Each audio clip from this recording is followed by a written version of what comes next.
गुढीपाडवा, रमजानी, शनिवार, रविवार अशा 4 दिवस ऑफिसला सुट्ट्या होत्या.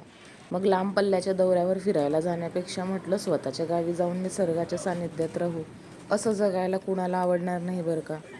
शहरात तासनतास ट्रॅफिकमधून वाट सापडत नाही, पण या मुक्या जनावरांनी फक्त काही सेकंदातच बसला वाट करून दिली. खरंच शिस्तीचं हे एक उत्तम उदाहरण जे आपण मुक्या प्राण्यांकडून शिकायला पाहिजे. सकाळी बसमधून गावी उतरल्याबरोबर कानावर पक्ष्यांचा किलबिलाट ऐकू आला, जो शहरात कधीच ऐकू येत नाही.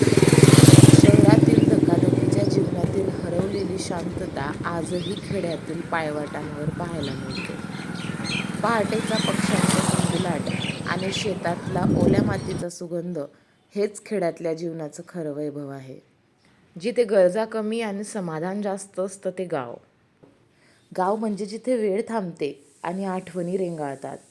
जिथे फक्त घर नाही, घर पण मिळतं. मातीचा सुवास आणि मनाचा मोकळेपणा म्हणजेच गाव. कुटुंबातील सगळ्याच जणांना सुट्ट्या आहेत आणि सगळेच जण गावी आलेले आहेत. त्यामुळे आता भरपूर धमाल होणार आहे. आज आहे पार्टी, उद्या शेतात जायचं प्लॅनिंग आहे. त्याच्यामुळे व्हिडिओ खूप छान छान येतील. बघायला विसरू नका. फॉलो करा.